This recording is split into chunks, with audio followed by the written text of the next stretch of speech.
yoga ball, I'm going to show you the samples on the yoga ball because a yoga ball is the best seat and position that it puts the woman in. It helps when she sits, it helps open up the pelvis because it puts her bottom low.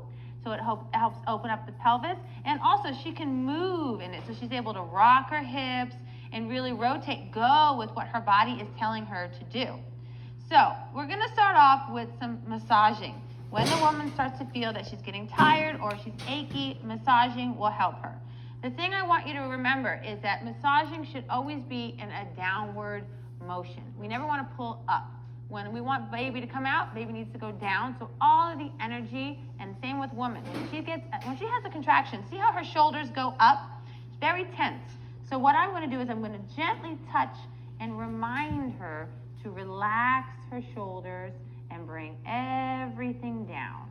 So we're always going to go in a downward motion. And you just want to do gentle yet firm touch with your fingers. Another thing is when you start with the massaging, you want to try to leave one hand touching the woman at all times. If I take away both hands and then I put them back on, it kind of breaks the flow of energy that I have.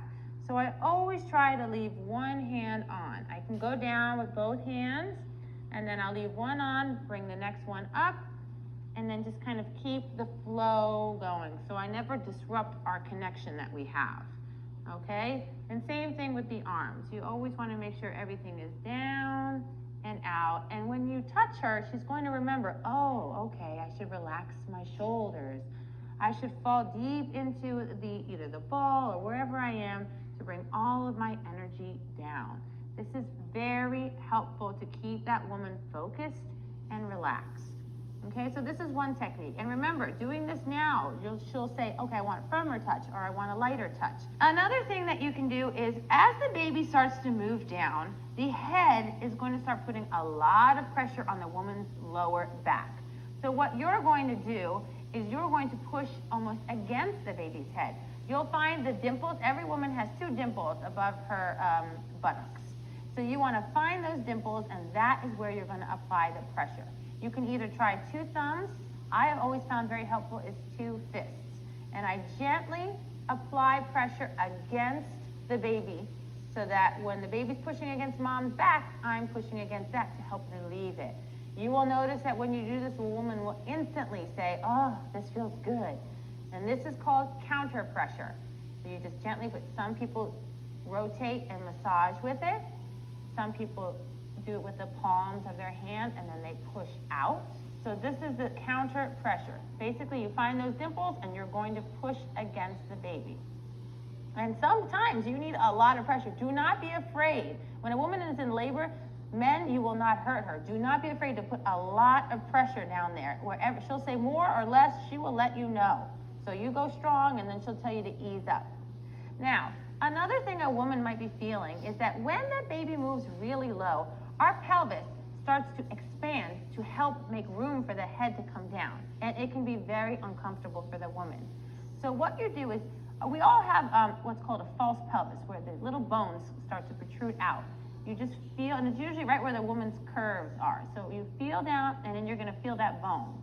So sometimes what I like to do for my women in labor is I take the 2 bones and I give a gentle, what I call a pelvic hug. And I try to pull it in. So when the baby's moving down and opening up her pelvis, I'm gently squeezing to help her feel like she's okay and that she's being held together and nothing's happening. And that can relieve some of her discomfort as well. This is the pelvic hug. Now, again, I try to fill up your toolbox, okay? There are many different things that women like at different parts of labor. It's always different. So the important thing is that you're getting educated on different things, different tools that you can use at different points. So sometimes in the beginning it might be the counter pressure, or as we move further along it might be the pelvic hug. Now we're going to do something called the pelvic push. So when the baby's head is moving down and opening up our pelvis, sometimes it feels like we actually need assistance with opening it. So instead of us holding her together, she actually wants us to help open the pelvis, and that's a relief in itself. So what I do is I find the dimples, and instead of pushing directly in, I'm going to push outwards. And I'm going to try to help her pelvis open up. And she's going to feel like, okay, I feel some relief. and I just put a light, gentle push, and I point it in an outward motion. And this is called the pelvic push. Okay? So just remember that these are really helpful tips. You never know which one you're going to use or when, but the important thing is to try them all out, and your woman will tell you what to do and when, and follow her, and remind her to vocalize what she wants from you. So I hope you enjoyed some tips.